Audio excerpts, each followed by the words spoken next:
you, what was your biggest inspiration for going into acting? Money. Fame. I don't know. I'd have to say my father, my dad. He's been an actor in Dallas for as long as I've been alive. Been on, many different television shows and does commercials and voiceovers and radio work and stuff like that. I think it was just kind of growing up with that kind of personality in the house, and we'd always, do funny stuff and goof around. And How old was I when you guys finally allowed me to ride a horse? 33. Yeah. Yeah, that's my dad. He forgets things. When it came time to pick some sort of an elective, I think they call them in school, like, it's the art class or theater or a couple other things, and I thought, well, hey, I can.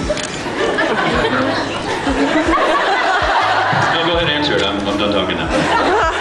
Would you like to answer another one? And I think that just kind of was. I was like, hey, maybe I'll go into drama class because I'm good at making a goof of myself. So you really couldn't have. I don't know. Dad, did you work on losing your accent?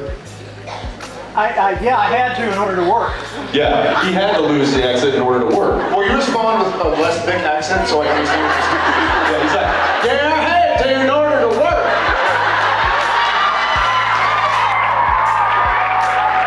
Don't do it, I had to. But Mom, I tell you what, it has been hard going. Get it done. Because I still call my mom and dad all the time. And I don't know if some of you have this experience, but they like, oh, hello? Oh, hang on, let me get your dad on the phone. And I have to talk to them simultaneously, like they can't.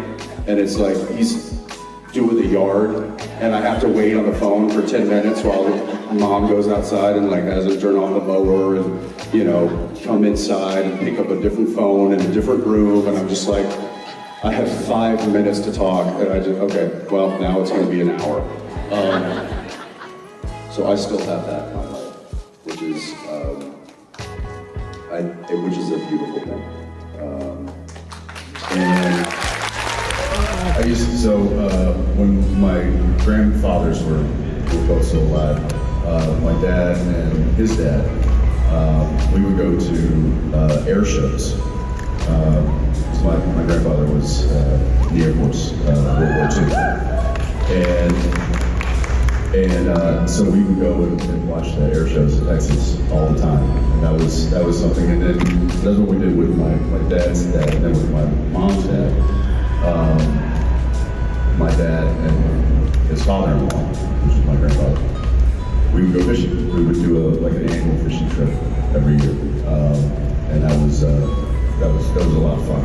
I mean, it was so many mosquito bites, and because it wasn't like going offshore fishing like on a big, but this was like a stock pond, lake, sitting in the reeds, trying to catch a bass.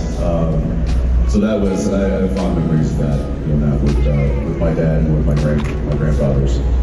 And then with my kids, actually, are kind of doing something similar with our boys, taking them golfing. If there was shows written about our relationships with our fathers, it'd probably be pretty boring because we have really good relationships with our dads. Yes, all right. Oh, no, it's okay, go back. Yes, it worked. Thank you. I had a pretty classic upbringing. My mother was and still is very, very affectionate. I love you and this and that. And my dad, my dad grew up with two older brothers. Both of his parents served in the Air Force in World War II. His dad was a POW. He's a tough guy, and he showed affection in a different way. The whole, and now these days, it's like, I love you. And I realize now, in hindsight, that was his way of trying to make sure that I didn't have to go through whatever he went through. Mom as well, in her own very loving way. But they're very proud. It's bizarre, because I remember quitting sports in high school and telling my dad I wanted to be in drama, And in Texas, that's not an easy conversation with your father. It's like, hey Dad, I like to play basketball and football, and I want to wear a beret. And do William Cerulean, or whomever, Shakespeare. Did you have to wear a beret? Okay. You have to. You have to. Ask your mom, you have to wear a beret. It's a law. So my daddy and I, we would go to card shows. I would collect cards and coins and whatever when I was a kid. Nerd. Yeah. I am. Nerd. But we would go to card shows and open baseball cards together, basketball and football. And so I do that with my son with Pokemon cards. We are way into Pokemon now. So. Yeah, so there's a game called Pokemon TCG. Okay, we can stop talking. Snowball, gun hill, and I downloaded with my 11-year-old, and we like play Pokemon together. It's nice bonding. We can stop. This is... No, let me get this out. And so we ended up doing like Nashville Con or something, and I just downloaded it, and I was like, oh god, screen time came up, and it was like, you play it 3 hours a day. And I was like, Misha, and he's like, oh. Dude, that's kind of a full-time job. I was like, yeah. So I had 2 options: either stop playing it or delete screen time. So I deleted screen time. Nerd. With my dad, I would play horse in the yard in the front driveway. I did it with my older son Tom, who's 13, and with Odette, we swim. Yeah.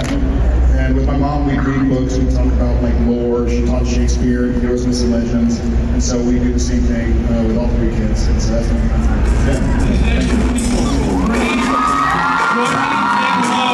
to season 37 versions of Jared Padaleki and Ginger Eklz. All hail the future. All hail the future.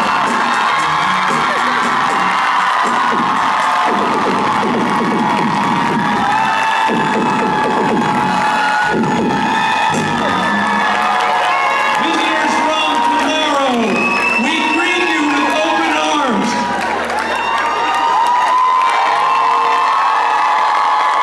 You know Jensen, you know Jared. Also, clearly in the future, Jared's still wearing that hat, so we'll look forward to it. Jensen got better looking, and so did Jared. Is it just me? Behaved quite well. I can't hear a word you're saying. You're welcome to my world, sir. How was your journey from the past? Hi everybody, I'm Jensen Eklz.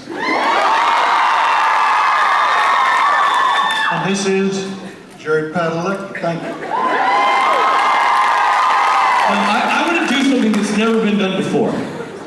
I know you're thinking that bringing people from the future back here has never been done before, but also, I've never had the future and the existing time join each other.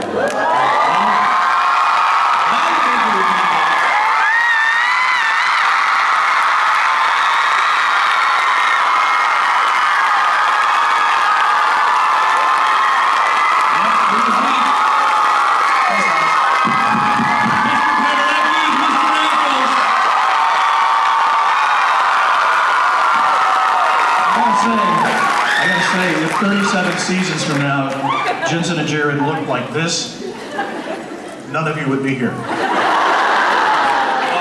Thanks, Dad.